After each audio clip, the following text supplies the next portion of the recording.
welcome to another episode of With Enough Prep Time.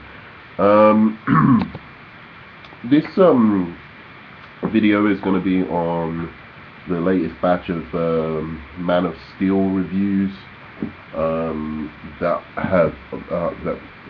I've seen at the moment. It's 58% fresh on Rotten Tomatoes. Which, I'm it kind of concerns me, and I'm going to give you a kind of brief, kind of breakdown of why. I was just reading an article in The Guardian, which talks about how superhero movies are being overplayed, and that the genre kind of needs a rest, and this Superman movie kind of proves that the genre needs a rest. I can't tell you how, first of all, disappointed I am in this. I really have the feeling that this is going to be quite a good movie. I don't think it's going to be a perfect movie. I think it's going to be quite a good movie. I think some people are splitting hairs because perhaps this isn't a Superman they've seen before, but that us comic nerds, us people who are into comics have seen, and perhaps from everything I've seen of the trailers, what it strikes me as is they've basically done Superman Earth 1. And they've made that into, a comic. They've made that into a movie. Now, Superman Earth 1 for me was absolutely brilliant. I thought it was outstanding. And if they've captured any of the kind of ennui of the titular character, Kal-El Clark Kent Superman in this film, I think that's a really, really good thing. The problem is that this was really the one that needed to be made well. Although I was a bit kind of pissed off, I wanted another Superman movie, definitely.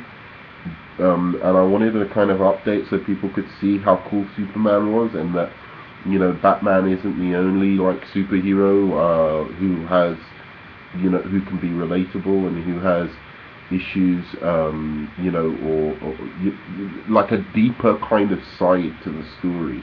There's more to it than just the surface story of a billionaire kind of orphaned and turned into this creature of the dark by tragedy. The same thing could go for Superman in terms of the sense in which he is a god, but a god who is endowed with the most cherished of human values. And there's a really, really interesting story and a really, really interesting character to kind of play around with. I almost think that story, that journey as a human being, is more interesting than, the superhero, let's beat, show what he can do with his amazing power stuff, which is great, that's all part of it. But certainly that kind of core essence to the story, and exploring what that would be like, what that kind of burden would be like, to be a good person, a genuinely good person, but who discovers they are absolutely extraordinary, and therefore are put on this mantle and become this symbol of hope and justice for us. So, what can I say? First of all, I do think a lot of these superhero movies, they're following a very generic kind of formula and stuff like that, and I thought that, that certainly Batman and Watchmen is straying away from that, and DC were going in a kind of different direction, a more adult, mature direction. And I hope Superman would really translate well into that. I suspect he has. I think people are way too hard on Zack Snyder. Yeah, he made a couple of crap movies, but Watchmen is absolutely ingenious. His remake of Dawn of the Dead is pretty great as well. But like the Watchmen is probably the second best, if not after Sin City, the second best superhero or a comic book adaptation of all time. You know, better than the Batman movies, better than what Nolan did with the Batman movies. Batman Begins for me is the third.